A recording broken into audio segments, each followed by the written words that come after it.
Assalamualaikum warahmatullahi wabarakatuh. Kami dari kelompok 7 yang berdatangan Dimas Dava Jisendro, B1019004, Pramana Agus Mardianto, B1019012, Nur Laila Zulfa, B1019015. Ini mempresentasikan budaya organisasi PT Pegadaian. Latar belakang, pada era globalisasi ini, perusahaan-perusahaan harus beradaptasi dengan hal-hal yang lebih baru dan modern. Adanya perkembangan era ekonomi digital saat ini, kondisi bisnis Pegadaian telah jauh berbeda. Pasar Pegadaian sudah sangat terbuka dengan masuknya perusahaan Pegadaian swasta, perbankan syariah, bahkan perusahaan fintech.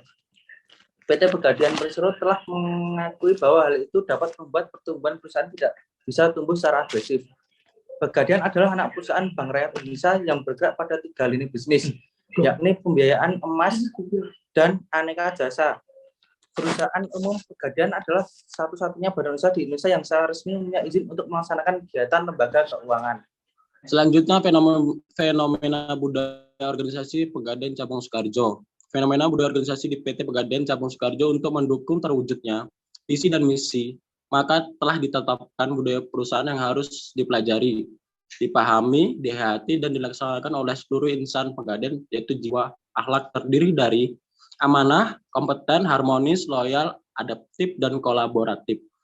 Akhlak adalah pedoman dalam budaya kerja yang dibangun oleh Kementerian BUMN dalam rangka mensejahterakan masyarakat dengan tujuan umum untuk kepentingan bangsa dan negara, serta mempunyai tujuan khusus untuk kepentingan perusahaan menciptakan lingkungan kerja yang menjunjung tinggi nilai-nilai kejujuran, etika, dan keterbukaan, sehingga akan meningkatkan kinerja dan produktivitas karyawan secara menyeluruh. Customer memperoleh hak kenyamanan dan bertransaksi dengan PT Pegadaian karena mendapat pelayanan terbaik sesuai dengan standar etika di seluruh insan Pegadaian. Hasil pengamatan sebelum dan sesudah COVID-19. Sebelum 1 jam kerja mulai pukul 7:30 pagi sampai jam 3 sore. 2 diberlakukan 6 hari kerja.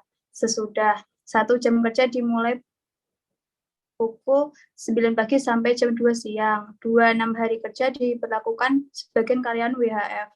3 karyawan harus menaati protokol kesehatan sesuai anjuran pemerintah. Berikut merupakan contoh aktivitas budaya organisasi di PT Pegadaian.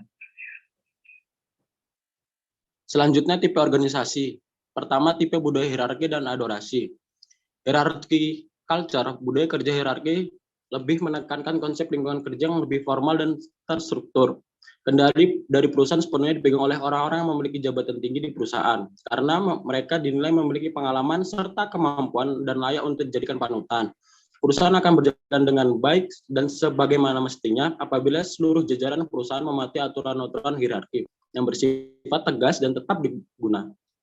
Budaya kerja ini dianggap sebagai budaya kerja yang paling tepat untuk meningkatkan produktivitas sebuah perusahaan. Yang kedua, adorasi culture. Lingkungan yang menganut budaya kerja adorasi akan lebih berdinamis dan kreatif. Para pemimpin dipandang sebagai sosok inovator yang berani mengambil risiko dan memacu motivasi karyawan dalam mewujudkan ide segar. Budaya ini menekankan konsep kebebasan bagi karyawan untuk menciptakan sesuatu yang baru sehingga nantinya akan mampu membuat perusahaan bertahan di tengah ketatnya persaingan. 3. Orientasi formal. Orientasi formal merupakan sebuah program orientasi yang umumnya dibentuk dengan perencanaan dan penetapan tujuan. Orientasi formal dilakukan di ranah pendidikan, perusahaan, dan pemerintah untuk memperkenalkan seseorang dengan lingkungan institusi tersebut. Bagi karyawan, orientasi formal dilakukan untuk pengenalan lingkungan kerja. Sekian dari kelompok kami. Wassalamualaikum warahmatullahi wabarakatuh.